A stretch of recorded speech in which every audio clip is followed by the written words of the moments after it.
Flores. Bueno, hermanos, voy a orar para ustedes para que no se duerman, pero oren por mí también, porque disfruté de la comida española. Ay, madre mía, y tengo todo acá, porque lo hicimos todo muy rapidito. Para las personas que están ahora por primera vez en esta tarde, que nos estuvieron por la mañana, no voy a poder volver atrás porque hicimos un acuerdo en la introducción con el público y la mayoría creo que dijo sí, ¿no? A lo que habíamos propuesto bíblicamente. La intención es, sí, esto lo voy a repetir, el pastor Walo, él tenía su interés de que exponga algo de intercesión, algo de lo profético y algo de reino. Y esto es un desafío porque eso es mucho, pero sí podemos ver el punto donde vamos a encontrar las tres cosas, ¿no? Y habíamos abierto la palabra la última vez que nos vimos por hoy por la mañana, en Romanos, ¿no? Espera que yo me encuentre con el bosquejito aquí, sí, Romanos. Y ahora vamos a pasar ya más directamente al tema y a la introducción del tema que es sin límites. Y en la iglesia, que estoy 2 días ya exponiendo la palabra anteriores a este, hice el primer día como una pequeña base para el público que es de la iglesia local y ayer también para que podamos incrementar un poquito lo de la vida del Espíritu. Porque he aprendido del libro de Hebreos en particular, el escritor está citando diciendo que nosotros no, lo voy a parafrasear un poquito, no seamos atrevidos de introducirnos a la vida espiritual, a la vida sobrenatural de Dios, así tan como si viniéramos de la calle a la casa, sino que dice que explica, ¿no? Tomando la simbología del Antiguo Testamento, que primero hay que aprender a pasar por ese camino nuevo y vivo, que es Cristo Jesús, y lo que nos recuerda, ¿no? Ese camino nuevo y vivo, que es su cuerpo, su sacrificio, y esa sangre, que me encanta la frase de Hebreo que dice, una sangre ofrecida en el Espíritu eterno, ¿no?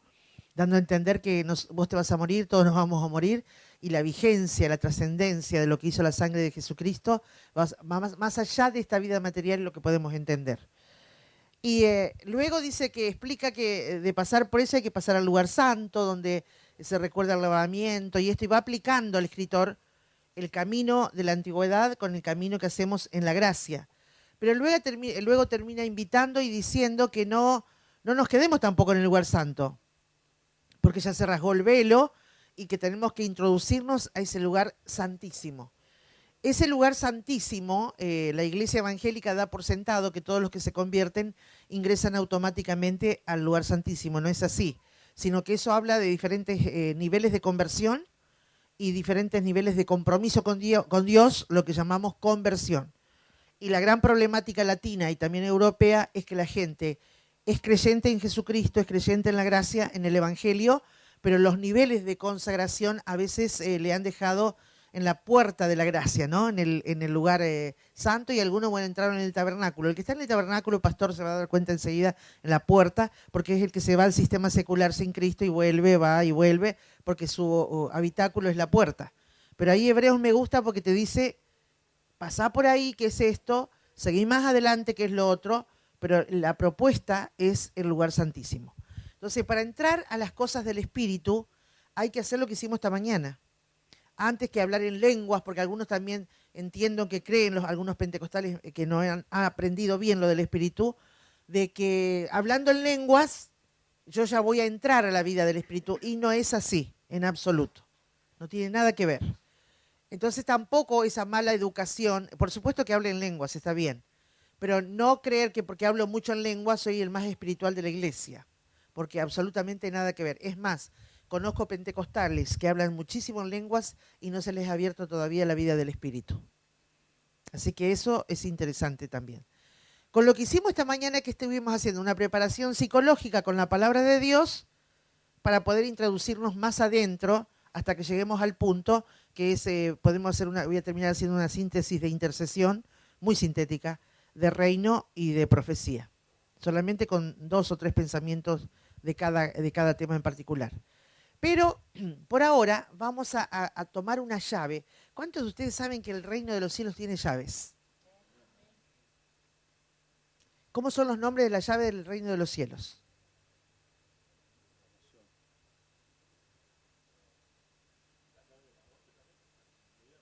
No, No, esas son las llaves de la vida y la muerte. No, el reino tiene llaves.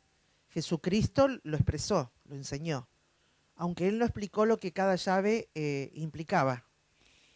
Pero realmente tiene llaves. ¿Cuál es el nombre de cada llave del reino?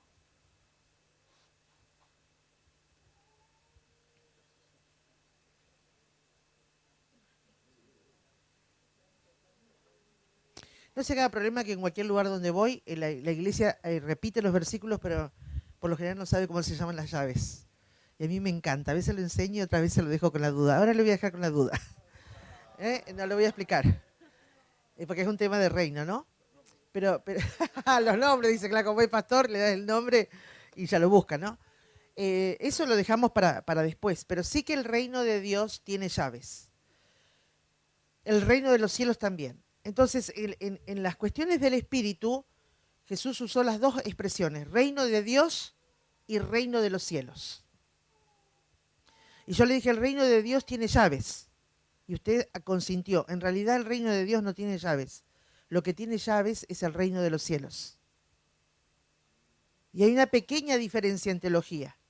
Reino de Dios está implicando, hablando de la paternidad del Dios creador, todo lo que implica su gobierno, que va más allá de la Tierra. En la NASA dicen que por los estudios científicos y todas esas leyes de probabilidades que utilizan para sacar algunos proyectos o teorías científicas adelante, están diciendo que actualmente ellos calculan que después de la explosión, las explosiones en la nada que generó todos los universos, están diciendo que hay más o menos 100 millones de universos. Que cada universo contiene, según ellos, 100 millones de galaxias. Y que cada galaxia contiene más o menos 100 millones de soles. Póngase a sacar qué significa eso en la matemática. Saque la cuenta. ¿Sabe qué? No le van a dar los números. Va a tener que usar la constante que se usa en matemática porque ya no le dan los números. Reino de Dios implica todo lo que abarca el gobierno de Dios. Cuando estaba el problema de los ovnis en Argentina, en ese tiempo muchos estudiantes de la secundaria de allí de la iglesia, y estaba muy de moda porque había ahí un profeta, digamos, de todo lo extraterrestre, que sigue vivo, ya es grande, de edad, y él entraba a los medios, así que todo el mundo estaba enloquecido con lo de los ovnis. Y me acuerdo que los adolescentes me dijeron, Vero, ¿usted cree en los ovnis? Le dije sí. Hicieron así. ¿Usted cree en los ovnis? Sí, yo creo. Y le dije, porque extraterrestre, ¿qué quiere decir? Que está fuera de la Tierra. Y usted ya sabe que hay vida fuera de la Tierra, ¿sí o no? ¿Se enteró o no? ¿Se enteró que hay querubines? ¿Se enteró que hay serafines? ¿Se enteró que hay ángeles? ¿Se enteró que hay un segundo cielo que está habitado por todo el ejército de la maldad? ¿Sí? Y un Dios tan creativo, ¿nos habrá hecho solitos a nosotros?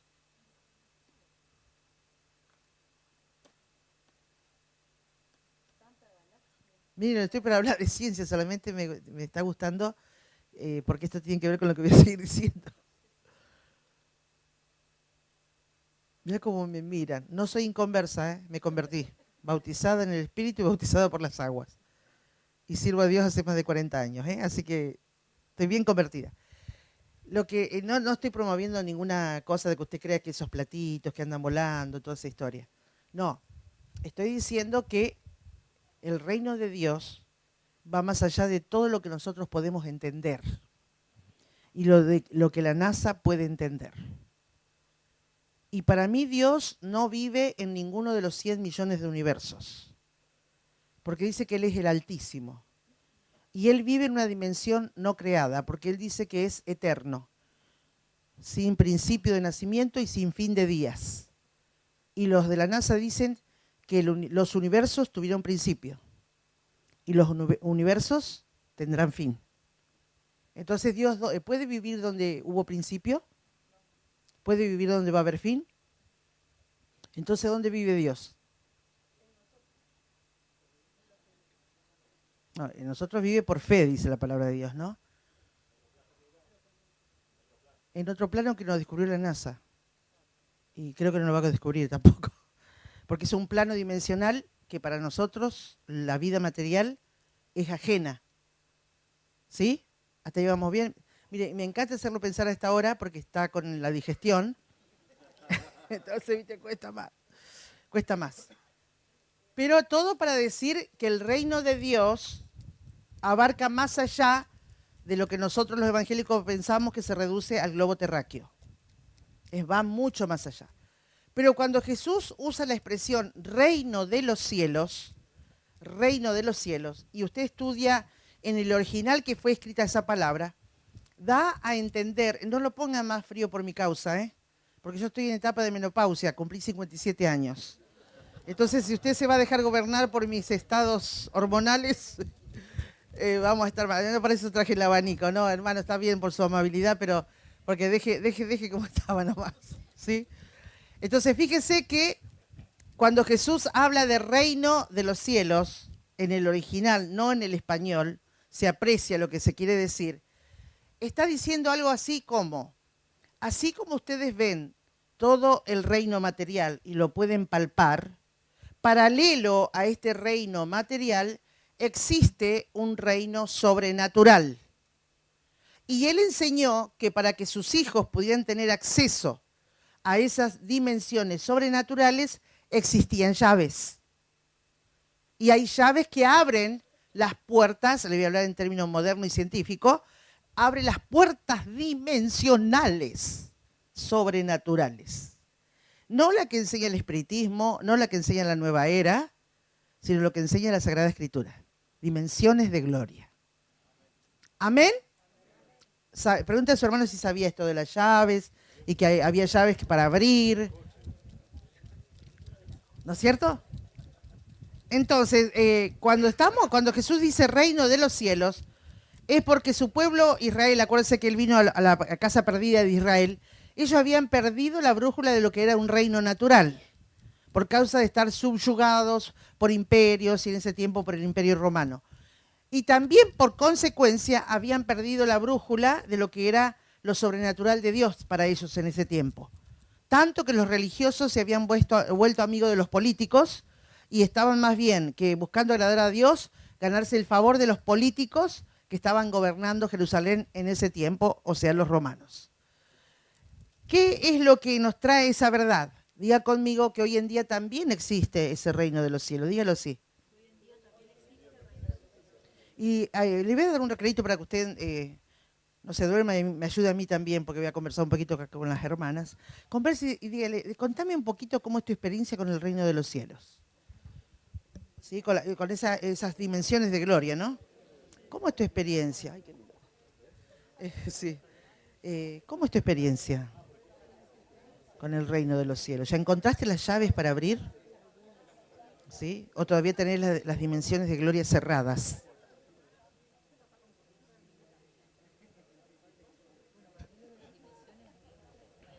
Sí. Me encanta. Ella lo escuchó. Yo no estoy preguntando si lo escuchó, estoy preguntando la experiencia. Sí.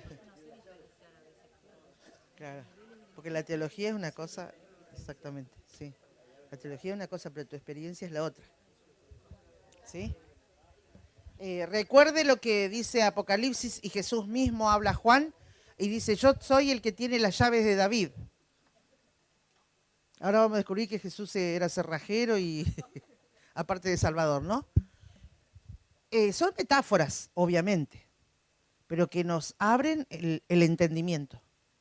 Y fíjese que dice, yo soy el que tiene las llaves de David. El que cierra y ninguno abre, el que abre y ninguno cierra. ¿Cuáles eran las llaves que tenía David?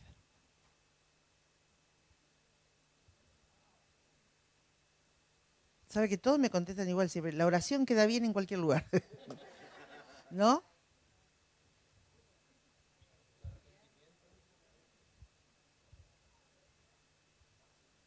Quiero que lleguemos al punto de que si sabemos, sabemos, y si no sabemos, no sabemos. ¿Sí? ¿Sabe por qué? Porque los evangélicos tenemos la costumbre de repetir las metáforas sin ponernos a reflexionar sobre las metáforas. Y de hecho, en la Sagrada Escritura están las llaves que tenía David, que cuando él muere no las toma el diablo, no las dejó para que las generaciones las pudieran usar, sino que Jesús literalmente, parte de su conquista de resurrección, es que él volvió a ser dueño de las llaves que David encontró para que se le abriera el reino de los cielos. Por eso Jesús, cuando viene, habla del reino de los cielos y que ese reino se abre con llaves, metafóricamente. Se abre con llaves. Es más, España está plagada de esas historias. Tenían las puertas de la ciudad las llaves grandes y tenían para los lugares más importantes de dentro de la ciudad fortificada, como la Casa de los Tesoros, por ejemplo, llaves más pequeñas. También en el tiempo de Jesús, Jerusalén, recuerde que era una ciudad fortificada y que también España tomó un poco la modalidad de lo que ya Jerusalén practicó en algún momento. ¿Se entiende? Decía tu hermano, sí, es verdad, nunca pensamos en eso de las llaves. Sea sincero, si lo pensó, bueno, pero gloria a Dios. Pero, ¿pensaste vos alguna vez en las llaves? Y cuando hablamos de lo que dijimos hoy, que hemos comenzado, ¿cómo era la palabra que habíamos tomado en Corintios? ¿La dispensación del Espíritu o era otra palabra? ¿Se acuerdan la que leímos en Romanos? Sí, yo usé dispensación, pero la palabra dice otra palabra. No. Búsquelo ahí en Romanos capítulo 7. Régimen. Muy bien. El nuevo régimen del Espíritu. Y todo lo que estamos hablando tiene que ver con el Espíritu. Ahora, la gente que viene a la iglesia, al ignorar que para que se nos abra la dimensión espiritual, que se nos abran las dimensiones de gloria, que se nos abra el reino de los cielos, necesitamos encontrar un camino, cada llave tiene un nombre que nos abre el entendimiento. Para saber cómo entrar a esas dimensiones, es muy simple y sencillo. Se puede lograr. Eso se aprende en la escuela de profetas. ¿Sí? Ahora, ¿qué te estoy queriendo decir? Que lo que falla no es las promesas de Dios de la vida del Espíritu. Los que fallamos somos nosotros porque no alimentamos nuestro entendimiento con enseñanza bíblica espiritual o enseñanza bíblica de la vida del Espíritu. Que vida del Espíritu no tiene nada que ver con fruto del Espíritu. Y vida del Espíritu no tiene nada que ver con unción. Son cosas diferentes, muy diferentes. Decía tu hermano, yo metía todo en la misma bolsa. ¿Sí? Unción, gloria, Espíritu Santo. No, hermano, porque está bien determinada en la doctrina cada uno de esos temas. Amén. Y como dice un refrán popular en mi país, en la noche oscura todos los gatos son pardos. Y a veces yo veo que vivimos la teología así, de esa manera, ¿no? No distinguimos, no aprendemos bien, no dedicamos a que el entendimiento reflexione sobre esas cosas, entonces hacemos una ensalada rusa de todo. Ahora, ¿qué es lo que...? Está bien dicho ensalada rusa, ¿no? Es la papa con la arveja, con la zanahoria, con la mayonesa. Está bien, entonces, una ensalada rusa. Entonces, fíjese, vamos a ver qué es lo más importante para que se nos abra, no es una llave, es una reflexión, que se nos abra el reino de los cielos. Pero, como les digo, los que ministramos queremos acuerdo con el público, ¿cuántos tienen interés que se le abra el reino de los cielos? Porque tal vez soy la única que interesada y usted no está interesado y va a decir usted, yo no vine acá para que me enseñen a cómo se me puede abrir el reino de los cielos. A mí no me interesa eso. Yo quiero un mejor trabajo, una palabra para mi trabajo, yo quiero una palabra para mi familia, yo quiero una palabra para mi ministerio. A mí no me interesa que se me abra el reino de los cielos. ¿Cuántos hay que no les interesa? Aleluya. ¿Estamos de acuerdo entonces? A mí también me interesa, porque a mí se me van abriendo, pero todavía tengo cosas por abrir. Me faltan cosas por abrir. Entonces vamos a buscar allí, importante, tomando un pensamiento de Pablo que él dice que él rogaba que les sean alumbrado a los hijos de Dios los ojos del entendimiento. Usted sabe que la nueva era ha tomado un tipo de enseñanza similar. Y ellos dicen que tenemos un tercer ojo, que según la ciencia está comprobado que tenemos una percepción ahí, y ellos trabajan espiritualmente fuera de las enseñanzas bíblicas para por otros medios lograr que ese tercer ojo, que es el que ve el mundo sobrenatural, se abra. No dice la Biblia que se te abra, Pablo no dice que se te ilumine el ojo, como un cíclope, que se te ilumine ese ojo. No, dice que te alumbre los ojos, los ojos. Y tampoco, y rebato esa teoría así un poco de la nueva era, por causa de que Hebreos me trae luz sobre lo espiritual para nosotros en la tierra. Y dice que el maduro, la persona madura, que es lo que nosotros buscamos, que la iglesia la gente madure, que la iglesia madura o la persona madura es aquella que tiene los 5 sentidos abiertos, perceptivos, o que tengan percepción, dice otras versiones bíblicas, que sean perceptivos para el discernimiento del bien y del mal. Yo me creí por mucho tiempo que lo que decía Hebreos era un poco figurativo, que no era tan literal, pero he comprobado que es literal. Que cuando vos aprendés a usar las llaves que Dios dejó establecidas para que se nos abra el reino de los cielos, tus 5 sentidos pasan por esa vida del espíritu y son literalmente redimidos. Porque una cosa es redimir el alma y otra cosa es que se te redimen los sentidos. Y cuando los sentidos se te redimen, vos con estos ojos naturales podés ver lo sobrenatural de Dios. Podés ver lo sobrenatural de las tinieblas. Y podés ver las estrategias sobrenaturales para tu futuro. ¿Cuántos ya tienen abierto el campo visual para lo sobrenatural?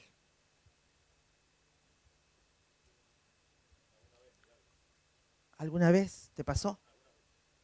Qué lindo, eso es hermoso. Ahora, la idea es de que, ¿por qué Dios quiere que se alumbre los ojos? Y no dice, aunque yo estoy diciendo que los naturales se pueden volver perceptivos, me tomo ahora lo que dijo Pablo, del entendimiento. Te lo pongo así un poco parafraseado. La mente, podemos decir, también tiene ojos. Y depende de lo que tu mente ve en forma argumentativa, pensante o reflexiva, es lo que básicamente va a afectar tu fe. Entonces, por eso Pablo está diciendo que tu mente sea iluminada para que puedas entender. Hay que entender lo del reino. Hay que entender la vida del Espíritu. Hay que entender los pensamientos de Dios. Hay que entender las estrategias divinas. Y hay que entender en una cosmovisión clara qué tiempo está viviendo la iglesia. ¿Sí o no? ¿Amén? ¿Tenés, por favor, Esther, para leer algo de entendimiento? Fíjese la definición de la palabra, qué interesante.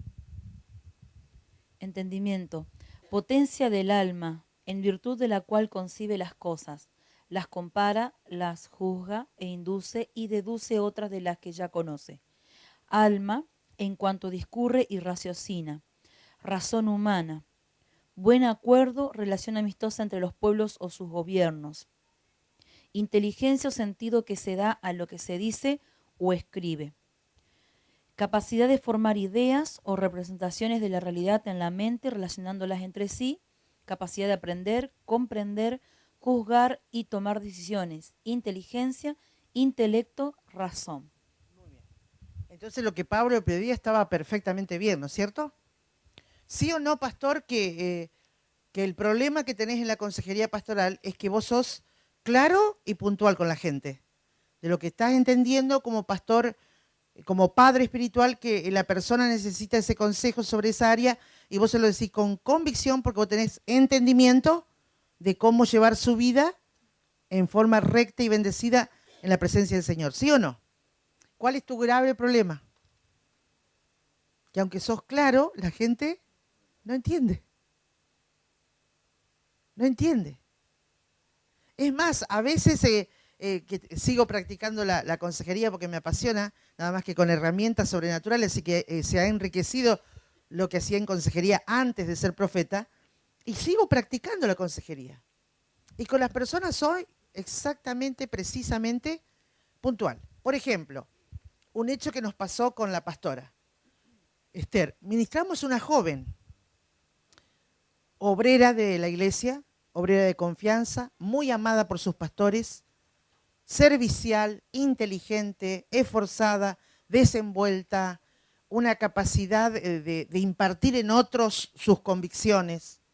Realmente diría cualquier pastor, tráeme esa joven acá, porque realmente no tiene desperdicio la joven por las virtudes naturales, y cuando se para a cantar, mamá mía, te baja el cielo.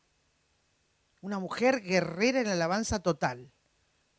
Y cuando llegó el momento de una palabra profética, yo viendo todas estas virtudes de la joven, dije, bueno, a esta chica no hay que explicarle nada, porque ella ya está claramente entendida en lo que es profético, porque además tomó el curso completo de la Escuela de Profetas. Entonces, no necesité explicarle, hay una palabra que esgrimimos los oficios proféticos, sobre todo los que somos de confrontación, nada más que yo no revelo a la gente lo que estoy por hacer, porque eso es el secreto con Dios, y Dios quiere que yo le oculte el motivo divino a la gente. Y hay palabras que se llaman palabras de plomada. Está en el profeta, un profeta menor, y es cuando dice, yo suelto plomada en medio de mi pueblo, ¿no? Y a veces esa palabra es que Dios te va a decir algo para medir tu reacción. Y la verdad que lo peor que podés hacer cuando un profeta está por ser usado por Dios con una palabra plomada es reaccionar en tu mente o en tu corazón, porque ya si reaccionaste en contra de la justicia divina, ya perdiste. Ya Dios te halló falto, porque no estabas medido con la rectitud de reino, no la tuya, la de reino.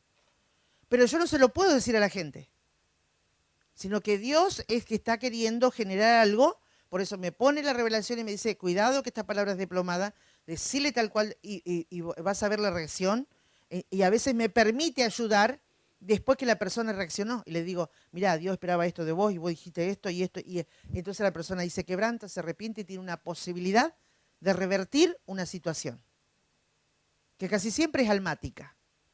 Entonces le estaba soltando a esta joven una palabra diplomada. Y el Señor le dijo por mi boca más o menos así, hija, te presento hoy dos opciones. Si quieres, te promociono como cantante solista y te voy a bendecir. Iniciá, grabá, bueno, hacé, yo te voy a bendecir. Pero escuchá lo que le dijo el Señor. Pero te propongo una cosa mejor. Ahora, si Dios te dice, te propongo una cosa mejor, y vos sos entendido, ¿qué vas a hacer? ¿Lo primero que te está diciendo o lo segundo que estás por escuchar? Bueno, ahora te voy a contar realmente lo que pasa cuando uno no entiende. Y no es porque la chica no sea inteligente, porque el entendimiento espiritual no tiene nada que ver con la inteligencia natural. Cuando viene el manto del Espíritu Santo, que es verdad, sale lo que realmente te está gobernando. Y por lo que comprobé en la chica, la gobierna el intelecto natural, no el entendimiento sobrenatural que te da la fe. Entonces le dijo el Señor, pero te propongo una cosa mejor.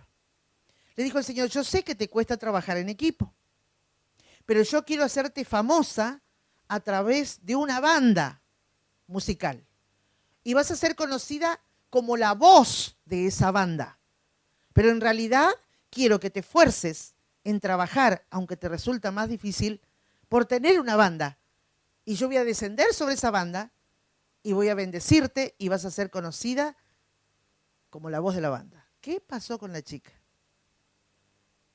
Mire, ahí más o menos ella me tenía, porque tiene un carácter muy fuerte, me tenía más o menos digerida.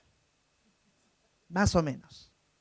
Desde ese día esta parte me escupió de su vida como se escupe un carozo de aceituna. Porque lo peor que te podés hacer cuando no entendés es asociar al mensajero con el mensaje. Y lo peor que podés hacer es descargar y proyectar tu impotencia en el mensajero. Bueno, todo eso he recibido. Y me llevé una gran decepción, al tal punto que en un momento dije a la pastora, si no, tiene un tiempo para cambiar, y si no cambia, se va de la iglesia. ¿Qué está pasando con ella ahora?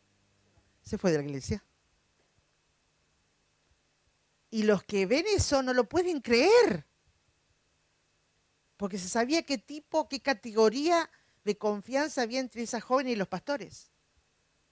Tanto que el pastor muchas veces sacó de acá del bolsillo para sembrar en ella por sus estudios y por un montón de cosas.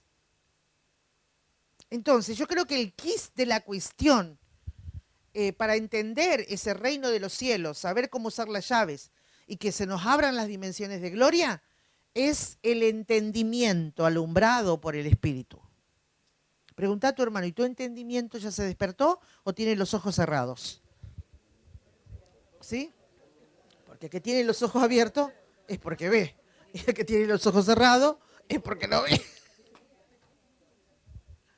¿No es cierto? Simple y sencillo. ¿Sí? Ahora, fíjese que ahí dice entendimiento. Y acá te voy a sintetizar algo porque quiero pasar ya a lo que es intercesión y profecía en forma muy sintética, por lo menos plantando algunas cosas. Cuando uno entiende lo espiritual, lo primero que pasa como consecuencia es que uno se puede despertar espiritualmente. Despertar. De mi punto de vista, ¿qué le hace falta a España? ¿Avivamiento o despertar?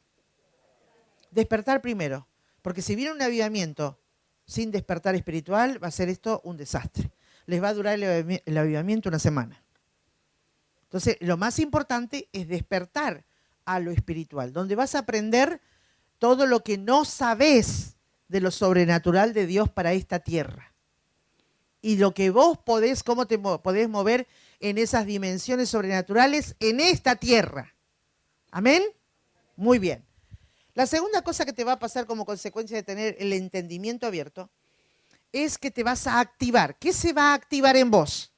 Dones del Espíritu Santo dormidos, que están ya en vos, pero no están activados. Y también que se va a activar tu unción. Para mí unción, lo que explico es sencillo, porque allá en Argentina se hace y en Latinoamérica tanto uso y abuso de la palabra unción. Unción, ¿sabes qué significa? Te viene un chorro de aceite del cielo, del trono de Dios, el Espíritu Santo lo trae, lo vuelca sobre tu cabeza como sobre la cabeza de Aarón, y eso te apresa, por así decir, para que se active en vos el propósito de vida que tenés. O sea, unción para mí es aceite que te capacita sobrenaturalmente para hacer una tarea espiritual o una tarea sobrenatural. Eso para mí es unción. No es otra cosa. No es otra cosa. ¿Por qué el pastor puede ser pastor? ¿Hizo un curso? No. Más allá de que el curso lo enriquezca, se le activó la unción pastoral. En mi caso, por mucho que yo quisiera ser pastor, aunque pastoreé con mi esposo muchos años, yo siempre le decía a mi esposo, el pastor sos vos porque yo de pastora no tengo nada. Y era bien sincera, no tengo nada. No era mi gracia, no era mi destreza. En aquel tiempo era el don de la enseñanza. Entonces, con el tiempo fuimos comprobando, porque él me decía, no, vos también sos pastora, fue un hombre que siempre me dio espacio, lugar, un hombre maravilloso que está con Cristo. Y él siempre me daba espacio, siempre me daba lugar. Pero yo decía, negrito, no me sale. ¿Por qué? Porque aunque hice un seminario, eso no me garantizó que se me active una unción que Dios no había planeado para mí. Preguntá a tu hermano, ¿y vos qué unción tenés? Y ahí contéstele la unción que tiene. Pónganle nombre porque las unciones tienen nombre y apellido también. ¿Sí? Que se puedan reconocer las unciones. Entonces, cuando vos tenés el entendimiento abierto, y hay mucho de esto en la Biblia, solamente yo lo quiero citar para ir a lo próximo, te vas a despertar espiritualmente, te vas a activar espiritualmente y te vas a liberar. Liberar no es lo primero. Liberar, y la palabra libertad es una palabra tan grande para los creyentes que Jesús en San Juan capítulo 8, versículo 31 en adelante, les dice a los judíos que habían creído en él, si escuchan mis palabras y obedecen mis palabras serán mis discípulos, y entonces van a ser verdaderamente, yo lo cambio eso completamente, plenamente libres. Y esa promesa bendita de Dios originó un diálogo, pero terrible. Tanto que terminan esos judíos que habían creído en Jesús diciéndole, vos sos hijo de cualquiera, y si vinieras de Dios, y él termina diciendo, ustedes que van a ser hijos de Abraham, ustedes son hijos del diablo. Así terminó el diálogo, la conversación que tenían. Todo porque Jesús tocó la llaga más íntima de cualquier ser humano, que es la libertad. Hermano, estar libre no es lo primero. Se consigue con entendimiento espiritual. Amén. Gloria a Dios. Y luego que vos estás libre, entonces recién tenés fuerza para consagración, para volverte eunuco para el reino de Dios o para el reino de los cielos, como usted guste decir. ¿Sí? Entonces, fíjate que, no sé si hay pastores que están escuchando y dirán, sí, toda mi dificultad es para que entiendan, toda mi dificultad es para que se liberen, toda mi dificultad es para que se despierten, toda mi dificultad es para que activen la unción, toda mi dificultad es para que se consagren al servicio. ¿Sí o no, pastores? ¿Ya tienen la gente totalmente plena en estas áreas? No van a contestar porque yo vivo bien con ustedes, ¿no? ¿Pero querés que te diga? No, no.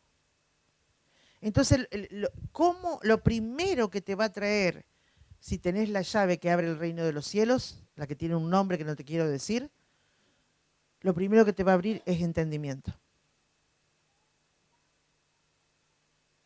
Es entendimiento.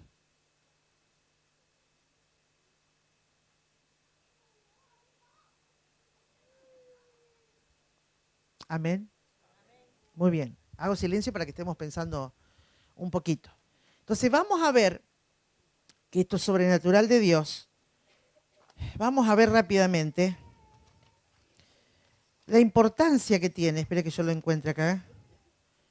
La importancia que tiene, y esto es lo que ya entramos ahora en intercesión, 3 verdades de por qué practicar en la dimensión profética la intercesión. Primero, ¿cuántos de los que están aquí creen que la intercesión es un ministerio? Levante la mano el que cree que la intercesión es un ministerio. Bueno, bájela porque no es un ministerio. No, no es un ministerio. Yo difiero muchísimo con aquellos que enseñan en congresos que la intercesión es un ministerio y le han hecho mucho daño esa enseñanza a pastores que no entendían, porque entonces el pastor dijo, si es un ministerio, es para algunos, no es para todos. Pero en realidad la intercesión, diga conmigo, es una herramienta sobrenatural que da el Espíritu al Hijo de Dios. Dígalo. ¿Sí? No le voy a leer los versículos ahora, porque eso, si se abre la escuela de profetas acá, lo vamos a ir viendo después con más detalle. Pero sí decirte que Pablo, nuestro apóstol, es el que nos trae luz y nos dice y nos deja bien en claro que es una herramienta del Espíritu. Y desde mi punto de vista, hoy en día los pastores deberían exigir al convertido que active los niveles de oración hasta la dimensión profética, que es donde la oración convencional se convierte, por la dimensión profética, se convierte en oración del Espíritu. Sencillamente. La verdad que yo he orado por 17 años convencionalmente. Y mal enseñada pensaba que la oración del Espíritu era hablar en lenguas por 3 horas. Entonces le daba la lengua traca, traca, traca, traca. Y hoy en día no enseño así, porque entiendo que no es así. Porque es más, he visto gente en mi iglesia y una joven, una profesional, vino un día y me dijo, Verónica, quiero que me hagas un chequeo en la consejería. Y dice, te quiero hacer una pregunta. Y bueno, le dije, vení. Entonces me trajo la lista de las cosas que ella quería hablar. Y luego me dijo, estoy orando y hablando en lenguas 3 horas por día. Y le dije, ¿y qué entendés de lo que hablas en lengua? Nada. ¿Y qué decisiones trascendentes tomaste de orar tanto tiempo en lenguas? No sé. Entonces le dije, dejá de hablar en lenguas porque te vas a terminar loca y sin fruto. Porque ¿sabés qué? No, espere un poquito. A ver, lo dije mal a lo mejor. Lo que le quise decir es que si el hablar en otras lenguas no te da un fruto, ¿qué sentido tiene? Y yo le dije, por lo que veo, tu gran problema es que te escondés detrás de la oración y las lenguas y no arreglás nada en tu vida. Entonces le dije, no creas que sos más santa porque orás 3 horas. Más santa se es cuando se toma decisiones de consagración. Por favor, yo hablo en lenguas, hablo en lenguas. Y a veces mi entendimiento queda sin fruto, pero es pocas veces, porque interpreto las lenguas. Entonces, mi entendimiento se va edificando también. ¿Amén? Usted dígame si lo estoy diciendo mal, porque ya a esta hora, viste que pensar y digerir son dos trabajos juntos, ¿no? Entonces, la intercesión, desde mi punto de vista, es una herramienta sobrenatural que activa el Espíritu de Dios en los hijos de la casa, en los cristianos. ¿Amén? Y la iglesia toda debería tener, el pastor debería decir, es más, te voy a decir, vamos a dar cuenta que estamos los dos solos acá hablando y que no hay nadie.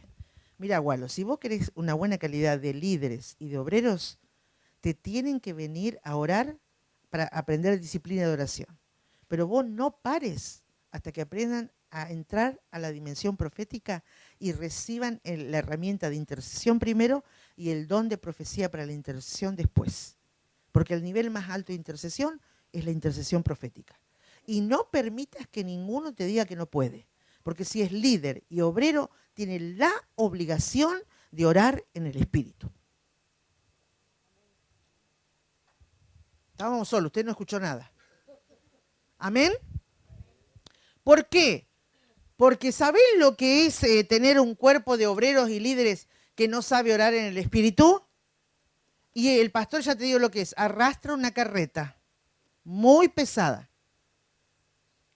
Porque cuando el apóstol Juan dice que ellos no necesitaban ser enseñados por nadie, porque la unción misma les enseñaba todas las cosas, eso no es para cualquier congregación. Esa gente tenía alumbrado los ojos del entendimiento, cada experiencia espiritual que vivían la comprendían, entendían con sabiduría que la unción les traía, entonces eran maestros del territorio del Espíritu. Por eso les dice, no tienen necesidad de que se les enseñe, porque la unción misma, la presencia del Espíritu, te está enseñando cómo conducirte en la tierra. ¿Amén? Así que no me diga que no tiene esto un anhelo en usted, un deseo grande. ¿Amén? Entonces la intercesión es una herramienta del ámbito profético, ¿sí? Si no se acuerdan todo lo otro, diga, la intercesión es una herramienta del ámbito profético. La intercesión es una herramienta del ámbito profético. Punto. Fíjese, ¿por qué yo dije que iba a hablar de 3 verdades? ¿Por qué es tan importante la intercesión, sobre todo en la iglesia de los postreros días, que somos nosotros? Éxodo capítulo 3, versículos 9 y 10, acompáñeme allí. Si surge alguna pregunta, por favor, lo puede hacer con libertad. Fíjese, dice Éxodo capítulo 3, versículo 9. El clamor, pues, de los hijos de Israel ha venido delante de mí, y también he visto la opresión con que los egipcios los oprimen. Ven, por tanto, ahora, y te enviaré a Faraón, para que saques de Egipto a mi pueblo, los hijos de Israel. Versículo 9. El clamor de los hijos llegó hasta mí. ¿Cuántos sabemos ese versículo que dice, clama a mí y yo te responderé? Yo estoy en iglesias donde la gente dice, hermana Verónica, pase que en este momento, los pastores, ¿no? Vamos a clamar con todos los hermanos. Entonces yo empiezo, ¡Padre! Y la gente, si a mí el pastor me dice, vení clamá, y sé lo que dice el diccionario de lengua castellana de clamor, que dice pedir a alta voz, pedir a gritos. Y hay pastores que dicen, Señor, te clamamos ahora, que salve las almas, por favor. Eso es un caldo que no tiene verduras. Es agua caliente nada más. Pero cuando el pastor se para, porque acuérdense que el pastor es el que educa a la iglesia. Entonces la gente dice, clamar es pedir, Señor, salva a mi marido. Cuando tenía que estar diciendo, Señor, salva a mi marido. Es algo que te brota de acá y que sube por acá. Y es clamor. Decía tu hermano, cuando clamamos en la iglesia, ¿clamamos así? Pregúntele, por favor. Yo sé lo que pasa, no claman así. Pero eso es clamor. Interesante, ¿no? Cuando hay congregaciones en la ciudad, y hablo de esto en la escuela de profetas, le digo a los pastores para que adiestre a los soldados del Espíritu, la gente, contrate un lugar lejos, en la periferia, donde no haya vecinos alrededor, haga que la gente es el adiestramiento que doy en Argentina, que la gente se ponga todo postrado, de panza, y que no se levante de ahí hasta que no aprenda a parir con el clamor las peticiones delante de Dios. Y se han ido muchos. Y hoy cuando nos juntamos, es más, hace poco nos juntamos en Villaguay un tiempito, se alquiló un lugar, que es el centro de la provincia de Entre Ríos, esa ciudad, y fue el apóstol Domínguez que lidera Reformar. Lo invitamos y fuimos parte de Veraca y un grupo de gente de Entre Ríos que se juntó, se llenó el lugar. ¿Sabe qué le impactó al apóstol Domínguez? Mire que tiene camino hecho el hombre, por todos lados. ¿Y sabe qué le impactó? Me dijo: Verónica, nunca en mi vida vi orar 4 horas a las personas sin interrupción, con este ritmo y con el fluir del Espíritu en cada uno. Dice, estoy sorprendidísimo. Y ¿viste? Yo lo miré y le dije, ¿y vos qué te crees que te digo cuando te digo que lo adiestramos para la vida del Espíritu? Bueno, negra, calmate, ya sé. Bueno, este es el fruto de adiestrar a la gente para que entre a la vida del Espíritu. A mí me dan lástima cuando dicen, vamos a rogar por la salvación de España.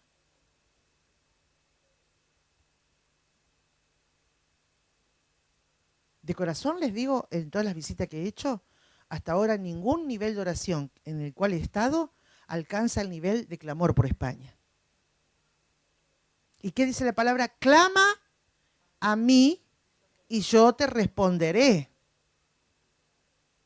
Clama a mí y yo te responderé. Cuando quedé viuda, que ya sabía estas cosas que Dios me había enseñado, y te digo que fue una crisis tan fuerte, porque mi esposo siendo militar, yo tenía que hacer todo el trámite, esperar que toda la burocracia argentina, el protocolo argentino, que es muy lento, me acepte que yo era la viuda, porque te investigan si mi esposo no tenía un amante, para ver si no le sacan una licitada y toda la historia. Eso iba para larguísimo. Y me habían cancelado el sueldo hasta que se compruebe que yo era la única heredera, digamos, que podía acceder a la pensión y al seguro y etcétera. Entonces yo me encontré por primera vez en una gran crisis con 6 hijas en mi casa y con la más pequeñita de 2 años cuando muere mi esposo. Y yo dije, bueno, Padre, te he servido tantos años, pero hoy siento que si vos no me respondés y no me hablás, yo dejo de ministrar, porque primero es mi familia, mis hijas, me voy a buscar un trabajo afuera y voy a sostener a esta familia, porque no puedo esperar la burocracia de que todo este trámite. Y ahí Dios me habló. Clarito me habló el Señor. ¿Pero por qué me habló? Porque en la conversación que fui, oración, acuérdense que orar, se lo enseñamos a los niños, es hablar con Dios. Y acá no dice, vení, hablame. En otras palabras, te lo voy a poner más en criollo o más en español. Vení, gritame. Si tenés ganas de lo que querés, vení, gritame.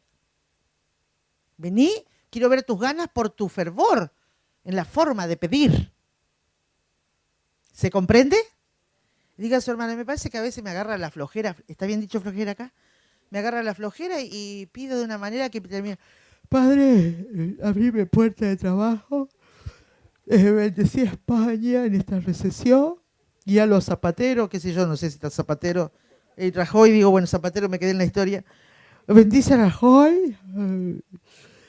Gracias, Señor. ¿Qué respuesta va a haber así usted en España? Y el intercesor puede cambiar la historia cuando clama. En el 2009 tuvimos un serio problema en nuestro país, Argentina, ya que la presidente, estaba el presidente también todavía en ese año, sí, creo que sí, Néstor Kirchner, decidieron que iban a subir los impuestos a toda la gente del campo, o sea, el ganadero, el agricultor. Y por si usted no conoce Argentina, el eje motor de la nación es la vida rural. Entre tanta industria que tiene, esa es una de las más importantes. Es la columna vertebral del país. Y iba a subir en la práctica, esa ley iba a llegar a ser, para el hombre de campo, el gobierno lo retenía en la práctica, no en la ley, sino en la práctica de la ley, un 60%. Imagínense lo que era para el hombre de campo. Y yo estaba en Venezuela en ese tiempo, que en mi país estaba haciendo toda una revolución, y yo no sabía porque ahí en ese tiempo que estaba vivo Chávez y estaba ministrando en Venezuela, él gobernaba todo el tema de los medios de comunicación, así que no te llegaban noticias de otro país, porque él te hablaba a la mañana, a la tarde, a la noche, y todas las noticias que a él le interesaban, entonces vos de Argentina ni ahí que sabías algo. Pero sí sabíamos que estaba posiblemente la ley. Entonces cuando volvemos con la profeta Mirta de ruta de Venezuela, me encuentro con una revuelta interna, con que se cortaban las autovías, las calles, una revolución realmente. Y Dios nos había avisado, escúchame, a ver, ayúdame Mirta Jacobi, 2 o 3 años antes de que esto suceda nos avisó, ahí en Entre Ríos, en una escuela de profetas. Y Dios nos dijo, se vienen días en que el gobierno que está va a hacer algo contra el campo. Y Dios nos avisó y dijo, y quiero que sepan, porque Dios se posiciona, quiero que sepan que yo estoy del lado de la gente del campo. Así que para nosotros que habíamos estado intercediendo, no era nueva, porque ya Dios nos había avisado años antes. Entonces cuando sucedió, los pastores sabían que yo me volvía de Venezuela, me llamaron los pastores que estuvieron ahí, Verónica, ¿es esto que Dios? Sí, es esto. ¿Y qué vamos a hacer? ¿Cuál es la estrategia? Pastor, déme un tiempito que me voy a ir al Señor. ¿Sabes cómo me fui al Señor? De panza. Aplicando, bueno, Señor, bendecía a Néstor Kirchner, que es mi gobernante, la Cristinita, que es mi gobernante. Padre, guíale, Señor, que sean buenitos, que no se pongan malitos. Si hay algo que usted no conoce de los Kirchner, es que cuando se propusieron algo, hasta que no lo lograron, no han parado. Son así, ahora que ella sola tienen la misma determinación de su esposo. Entonces yo sabía que no bastaba la oración. Clama a mí y yo te responderé. Entonces me fui de panza y de acá adentro. ¿Sabes qué? Literalmente parí 6 hijas. Ninguna la tuve por cesárea. Así que sé lo que es parir. ¿Sabes? De acá adentro yo no paré de orar hasta que no sentí que mis entrañas eran conmovidas por el Espíritu de Dios. Y cuando sentí que mis entrañas entendieron que no alcanza con hablar, ahí comencé a soltar el poder del Espíritu sobrenatural en mí. Y comencé a clamar y comencé a decir, hay pastores, Señor, que confían en que soy una servidora de tu Espíritu y necesitan estrategia. Este país necesita estrategia. Dame la estrategia. Y Dios me dio la estrategia. ¿Y sabe cuál fue la estrategia? Un lema. Una nación que se arrodilla ante mí recibe justicia y victoria. Y le dije a los pastores, pongan esto en un pasacalles. Pónganlo en el pasacalle de la iglesia. Saquen su gente no a orar en el templo. Saquen en las plazas, busquen lugar público y ahí va a clamar por el gobierno. Y ahí va a rogar que Dios intervenga y que esta ley, dice el Señor, que Él quiere parar esta ley como así en el fútbol se para una pelota a la mitad de la cancha. Y lo hicimos, todas las iglesias que tenían escuela de profetas, todo lo hicieron. Los demás pastores, que ¿ves? Lo que no es no entender. Los demás pastores no lo hicieron. Pero Dios no necesita 100.000. Dios necesita 2 o 3 de acuerdo. Y nosotros estábamos de acuerdo. Y aunque los medios de comunicación decían, el campo ya está vencido, porque los Kirchner se han determinado, tiene más de la mitad del Senado y tiene más de la mitad de los diputados, Dios nos dio una palabra que yo le solté a los pastores. Le dije, así como una mujer toma la sartén cuando está haciendo un panqueque, no sé cómo se dice panqueque acá, si igual, un panqueque, un crepe, y da vuelta el crepe en el aire, en el último segundo se dará vuelta a favor del campo para que esta ley se detenga. Desde el 2009 a esta parte, esa ley está tal cual como Dios dijo, detenida. Pero ¿sabés que esa palabra fue tan cumplida, esa metáfora tan al dedillo, que nosotros nos quedamos sorprendidos. Yo a las 4 de la mañana estaba en Aeroparque para tomarme un avión para ir a la Patagonia. Y estábamos todos siguiendo el debate porque fue tan largo el debate de senadores y diputados que eran las 4 de la mañana y todavía, yo que estaba ahí en la cola, no sabíamos el resultado. Y el último que dio vuelta como panqueque, como crepe en el aire, fue el vicepresidente de la nación, Cobos. Y todos pudimos ver por televisión, cuando el voto de él, faltaba el voto de él, solamente para que los Kirchner lograran que esa ley fuese una realidad, que hubiese empobrecido muchísimo a la gente de campo. Y sabes que este hombre, siendo el vicepresidente, ¿de qué lado te pensás que tenía que estar? No en vano era vicepresidente, pero era el jefe de la Cámara. Entonces, ¿qué es lo que hizo así? Mire, tenía su traje, ¿no? Se aflojó así y dijo... Yo me acuerdo tal cual porque fue tan impresionante cuando lo vi en televisión. Yo no lo vi cuando fue porque estaba en la cola, pero después lo pasaron. Y se veía una persona que estaba luchando porque tenía que decir algo que no quería decir. Y terminó diciendo, mi voto es a favor. Sí, dijo así, mi voto es no positivo. ¿Sabe la que se armó? Pero así fue el último voto cuando se da vuelta el crepe en el aire. Entonces a mí, que ninguno me diga que no, yo no voy a clamar en mi iglesia porque al pastor no le gusta que nadie levante la voz. Bueno, no clames en la iglesia, pero tenés una habitación. Así que no me haga el verso. ¿Sí? No me haga el verso. No, lo que pasa es que mi pastor no entiende. Déjalo al pastor. Entendé vos y andate al medio del monte. Andate al desierto del Sahara que lo tenés cerca. A la costa del mar. Bueno, pero ahí se escucha porque te hace de acústica. Bueno, entonces, pero haga algo, por favor. ¿Amén? Fíjese qué importante es. Segunda cosa que pasa. La ley, usted sabe que somos la primera nación latinoamericana que aprobó la ley de matrimonio igualitario, ¿sabe? Contamos siendo punta de lanza en algo no tan grato para lo que es la vida cristiana. ¿Y qué fue lo que pasó ahí? Pastores me llamaron, hermana Verónica, ¿cuál es la estrategia? Dame unos días que voy a orar. Y recibí la estrategia. Dije, hermano, no hagan marchas, porque así dice el Señor, las marchas no van a convencer al gobierno. Levanten firmas.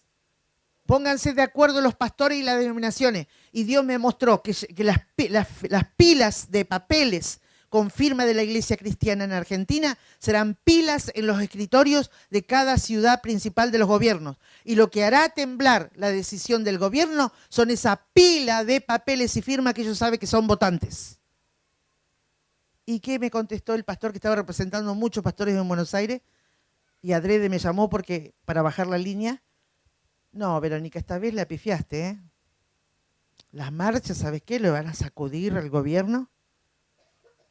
¿Querés que te diga? No sacudió absolutamente nada y no aplicaron la estrategia. Y luego ese pastor me llamó y me dijo, Verónica, ¿sabes cómo me acordé de lo que dijiste de parte de Dios? Al fin y al cabo no logramos nada. Y le digo, ¿y de qué sirve ahora? Cuando hay clamor, te estoy diciendo, hay respuesta. Cuando yo quedé viuda en crisis y ahora te vuelvo, ¿sabes qué?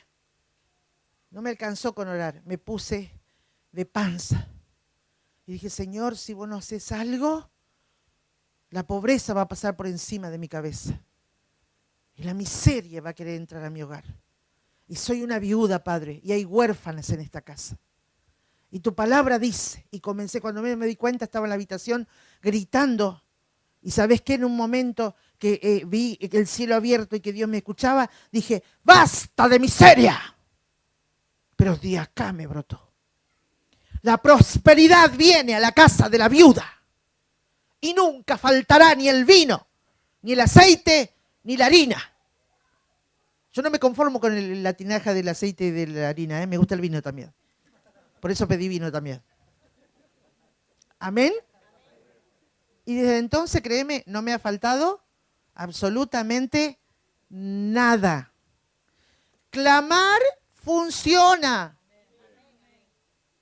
Pero yo te pregunto, ¿están clamando por España?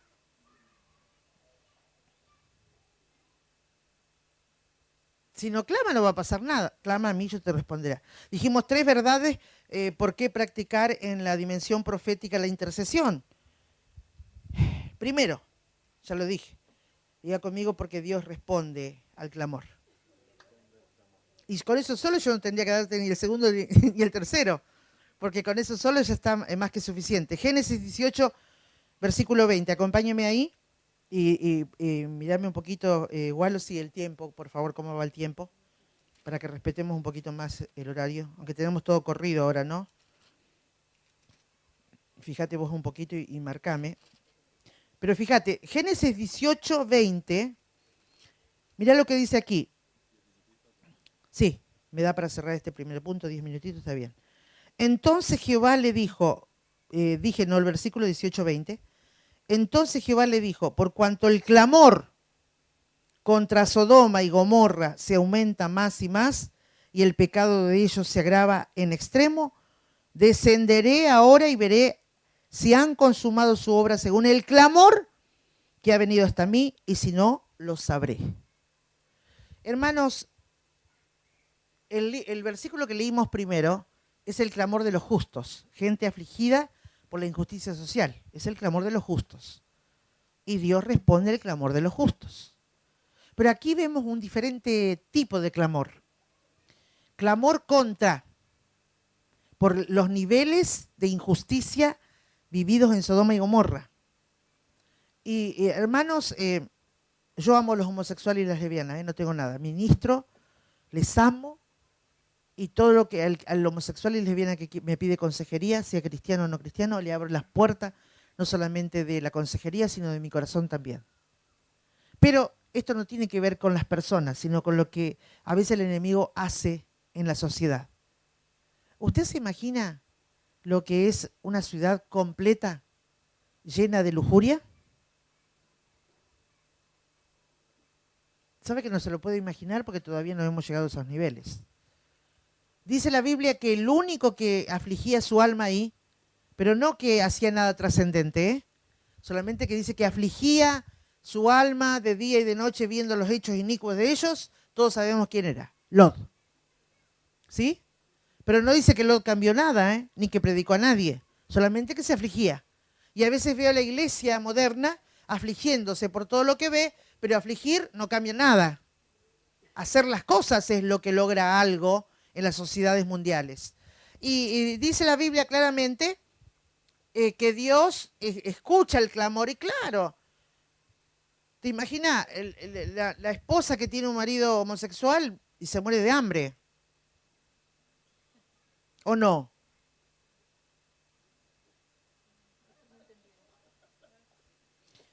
Y el esposo que tiene una esposa que practica el lesbianismo también se muere de hambre. Y era tan alto el nivel de lujuria que tenían, que cuando Dios envía a los ángeles en forma humana, a mí me da gracia cuando lo traducen en el español, que le dijeron a Lot, sácalos afuera que lo queremos conocer. Y no habla de conocer, hola, ¿cómo estás? ¿Cómo te llamás? Sino que da a entender, sí, tenían hambre, bien, bien, pastor. Sino lo que da a entender es, te lo traduzco así más claro al español, sacalos para afuera, porque no los conocemos sexualmente, y queremos tener intimidad con ellos para ver cómo son. Y aunque los ángeles hicieron un hecho sobrenatural, de que palpen la puerta y no la encuentren, y de que queden ciegos, fíjese la fuerza y que tiene la lujuria, que aún viendo milagros de Dios no se vuelve para atrás. Y hasta Lot hizo algo, les voy a sacar a mis hijas. Pero ellos no tenían interés en las hijas, les gustaban los hombres. Terrible, y dice que hacían hechos de violencia con Lot. En otras palabras, se lo querían bajar a Lot también. Tengo que decir como es. No estoy agregando nada, exagerando. Es tal cual como en realidad es. Que lo que traducen lo quieren suavizar, pero es la realidad. Así es lo que pasó.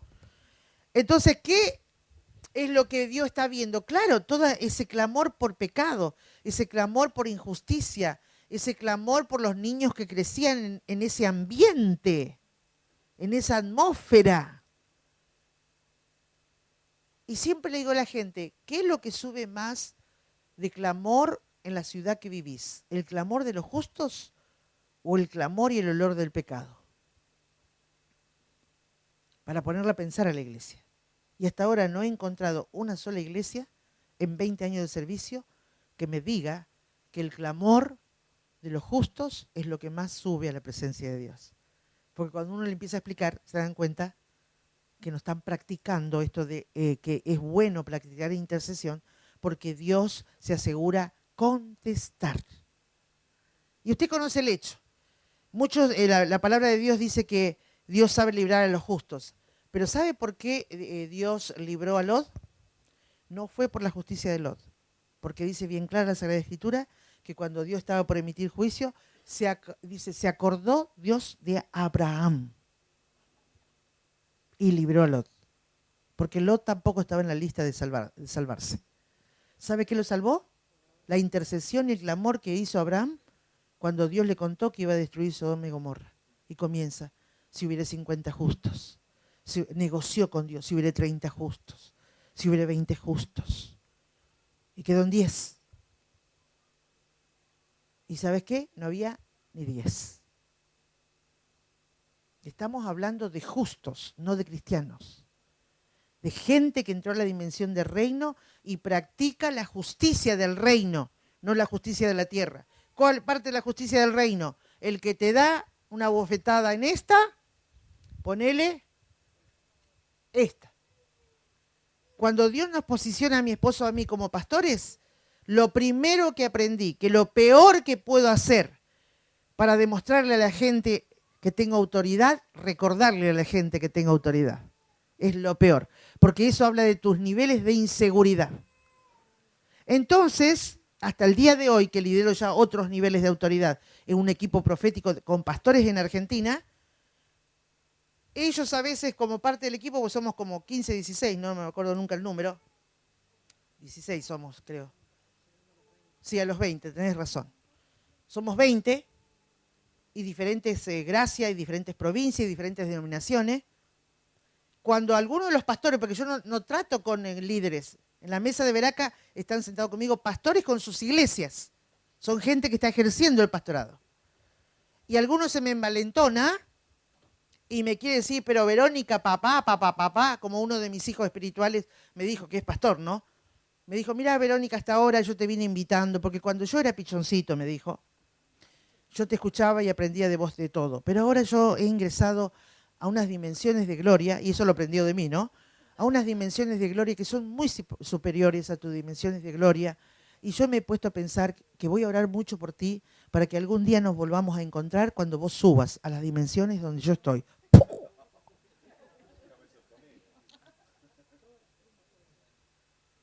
¿Vos te pensás que yo hago algo? Los dejo. Porque lo peor que podés hacer es pararte a decir, acá yo soy el pastor.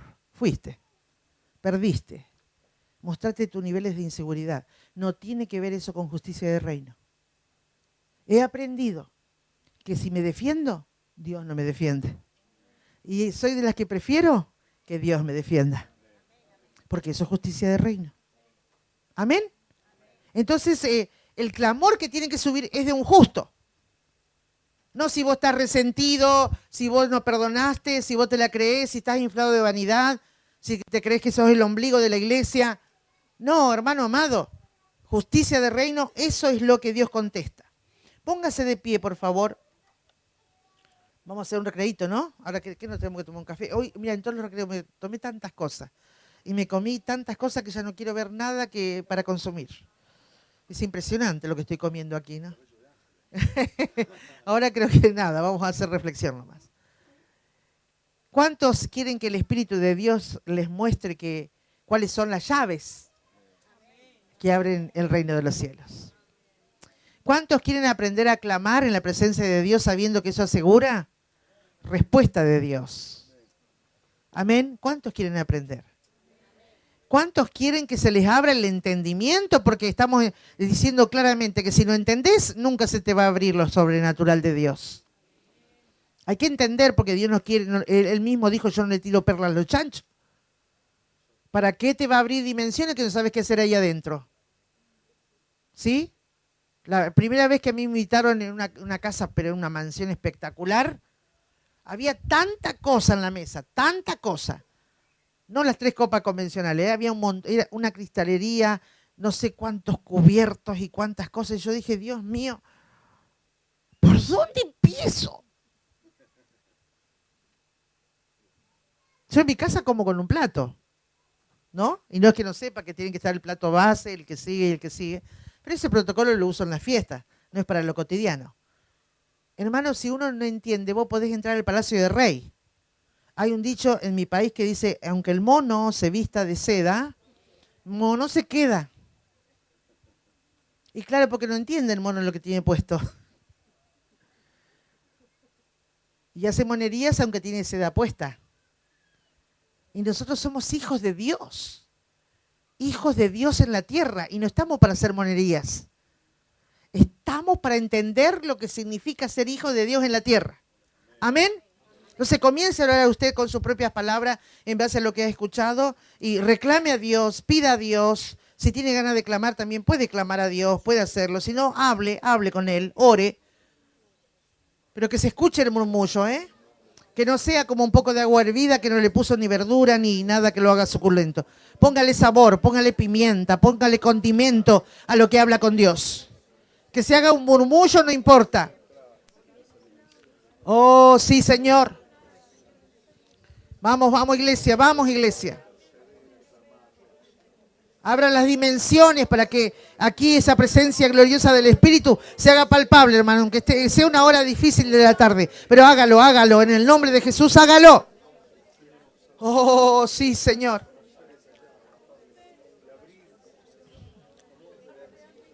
Oh, sí, Cristo.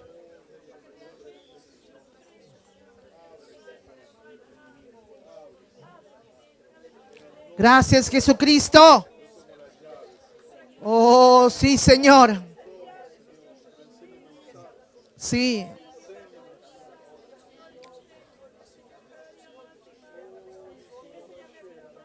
Sí, vos sos pastor, ¿no es cierto? Si no me confundo, vos sos pastor. Pasá, por favor, pastor, aquí adelante un momentito. Gualo, pasá un momentito aquí también. Toma la mano del pastor, por favor. Toma la mano de él. Oh, sigue orando usted, iglesia, sigue orando. Eduardo, pastor, le llamo aquí a los dos de parte del Espíritu Santo. Dios me dice que le cite el versículo que está así, que Pablo lo escribió bien clarito y dijo que Dios toma lo que no es para avergonzar a lo que es. Y también Dios me dice que les diga lo siguiente, que a veces cuando Él quiso entrar por la puerta grande, los hombres le cerraron la puerta grande. Y cuando Dios dice, me cierran la puerta grande, yo entraré por la puerta de atrás, por la puerta chica. Pero entraré igual. Dice, recuerden cómo yo vine al mundo. Yo no vine por la puerta grande, yo entré por la puerta chica para lograr lo que yo quería. No son buenos tiempos para la iglesia en esta tierra, dice el Señor, por eso me veo obligado a entrar por la puerta chica. Puerta, ustedes saben la simbología, puertas son los pastores, son las puertas de la ciudad. Y ustedes no son las puertas más grandes. Yo no conozco todas las iglesias, conozco la de Juan María o José María Argudo, pero no conozco otras. Y el Señor me dice que ustedes no son las más grandes, que hay puertas más grandes. Pero dice el Señor, así como les hago tomar de la mano, así van a caminar. Porque dice la palabra de Dios, ¿andarán dos juntos si no se pusieren de acuerdo? Y dice la palabra de Dios, ¡ay del solo! Porque si cayere en el camino, ¿quién lo levantará? Y Dios está mostrando con ustedes esto, que en la dimensión de reino y en la dimensión apostólica, Jesucristo nunca envió a los discípulos solos, sino que les dijo, andarán de 2 en 2. Andarán de 2 en 2. Puede ser que el equipo sea más grande, mejor, pero básicamente es de 2 en 2. Dice el Señor, viene un nuevo tiempo sobre ustedes, donde yo abriré el entendimiento para que entiendan mis planes en esta tierra. Y les doy autoridad para que se junten con aquellos pastores solitarios que están huérfanos de comunión espiritual. Y comiencen a ministrar a esos siervos de esta tierra, porque yo quiero que aprendan a trabajar en red. Yo quiero que aprendan a trabajar en equipo. Yo quiero que aprendan a que ecutene y ese que endereme está y aprocotosá. Yo quiero revelarles de mi trono cómo se aprende a trabajar en la tierra en espíritu y en verdad. Y cómo se aprende a trabajar en forma articulada y no como miembros fragmentados o divididos. Señor, mira que tus siervos están escuchando. Mira que tus siervos están considerando. Onderese que taranamasoco torodoso. Oh, sí, Señor. Oh, sí, Señor, en el nombre de Jesús clamamos delante de tu presencia. Iglesia, usted escuchó lo que es clamor, así que abra su boca y este es su momento para clamar. Padre, te alabamos por esta palabra. Nos entristece que aquellos que son puerta para esta nación no tengan el oído abierto, no tengan la sensibilidad espiritual, oh, shikaramatelekeya, para escuchar y para ser sensible a la voz de tu espíritu. Pero te agradezco por estos hombres, Padre, en el nombre de Jesús, que en este tiempo ellos puedan abrir sus oídos para escuchar tu voz, para escuchar la voz de tu espíritu. Señor, que el entendimiento les sea abierto y que puedan caminar en unidad, que puedan caminar con sensibilidad, que sean puerta para esta nación, que sean puerta para esta nación. Y sí, Señor, creemos que de esta tierra, aunque no sea la capital de esta nación, puede salir algo bueno, Padre. De Barcelona puede salir algo bueno, puede salir lo de tu espíritu, puede venir un gran despertar sobre esta nación. Oh, sacarramale que nele yashia. Sí, Señor. Oh, sarramaquetele que neme yashite recanalaya. Sí, Señor. Sí, Señor. Sí, Señor. Oh, carramasele que yaliacatarramakaya sia. Sí, Señor. Oh, queremos estar embarazados de tu espíritu, Señor. Queremos embarazarnos de tu espíritu, de la intercesión, del clamor por las almas de esta tierra, por las almas de esta tierra, por esta tierra, Señor. Oh, sarralamaquete requeya sia. Oh, sí, Padre, en el nombre de Jesús. Oh, sí, Padre. Sí, Padre. Mozo de este pastor, vení. Oh, gracias, Jesús, aleluya. Pastor, un momentito, abrí los ojos, mira, él es de tu iglesia. Varón, abrí los ojos, porque tenés que mirar el rostro de tu pastor, el mío, cuando te estamos hablando de parte del cielo, amén. ¿Sabés qué, varón? Yo veo que una tremenda guerra espiritual sobre la cabeza de este varón. Él libró mucha guerra antes de convertirse y mucha guerra le cuesta estar sostenido en Cristo. Porque Satanás trabajó tan fuerte con él que aún su identidad viril muchas veces estuvo en juego. Por lo que Satanás tanto quiso venir a traer confusión y oscuridad sobre su mente. Este hombre es prueba viva de que el poder de Dios tiene poder. Porque está en Cristo de pie, vos que sos el pastor lo conocés, porque él se agarra fuerte de la fe. Y cree, es un hombre de esperanza. Yo veo que sos un hombre de fe y si hay algo que te sostiene, no es solo la fe, es la esperanza que tenés de que mañana va a ser mejor. Y es lo que estás buscando. ¿Sabes qué me dice el Señor? Que lo pongas debajo de tu brazo. Es una acción profética. Levanta el brazo, así, como una gallina, ¿viste? Acoge a los pollos, a los pollitos. Porque este varón es un varón profeta. Por eso desde que nació y vino a este mundo, se le levantó en contra todo el infierno. Y él sabe lo que es el olor de la muerte. Él sabe lo que es el olor de la miseria. Y él sabe lo que es el olor de la muerte. Él sabe cuál es el olor del pecado. Y está aquí por pura gracia, si no estaría perdido ahí afuera, en drogas, placeres sexuales y otra historia. Y la miseria sería su rey. Pero ¿sabes qué? El Señor metió su mano, lo arrebató y lo trajo y lo puso bajo tus alas. Como padre, como gallina que levanta las alas para proteger a los polluelos del Señor. Pero vienen días, dice el Señor, en que falta poco y está por brotar en él una dimensión profética. Yo le voy a abrir el reino de los cielos y yo lo voy a introducir a la dimensión profética. Y cuando vos hables del equipo local que tenés, te vas en MK y extender de que taranamazó. No me entendés ni jota, pero igual te voy a hablar. Ya sé que no me estás entendiendo, pero un derende que produce. ¿Sabes qué? Que llegarán días en que cuando hables de él con otro pastor digas, yo tengo un varón profeta. Y si querés conocer la voz de Dios, vení, porque he comprobado que cuando él habla de parte de Dios, no hay margen de error, porque viene del Espíritu. Cuídalo. ¿Sabes qué necesita él? No necesita un pastor. ¿Sabes qué necesita? Amor. ¿Sabes qué necesita él? Un pastor? No, un amigo. ¿Sabes qué necesita él? Un pastor? No, un padre. Porque es todo lo que faltó. Él fue un mendigo de amor. Pero en la casa de Dios nadie mendiga amor, porque Él es amor y ya derramó el amor en nuestros corazones. Amén. Abrazalo fuerte. Abrazalo fuerte. Oh, sí, Señor. Aleluya. Alabado sea Jesús. Por supuesto, pastor, que es todo un trabajo. Varón, vas a escuchar este CD, porque en este CD yo no estoy diciendo que hoy vos sos profeta. Dije, vendrán días. Y bajo el ala como viste en la acción profética. No independiente, no te cortes solo, porque el día que te cortas solo, Satanás te salta encima y te destruye. Bajo autoridad pastoral vas a crecer y Dios te va a guiar de la mano. No te preocupes. Amén. Te bendigo en el nombre de Jesús. Amén. Gracias, Señor. Aleluya. Sigamos orando un poquito más. Un poquitito más, un poquitito más. El varón que dije hoy por la mañana, que es pariente o futuro pariente, por favor, pase aquí adelante. Varón, ¿de qué congregación sos?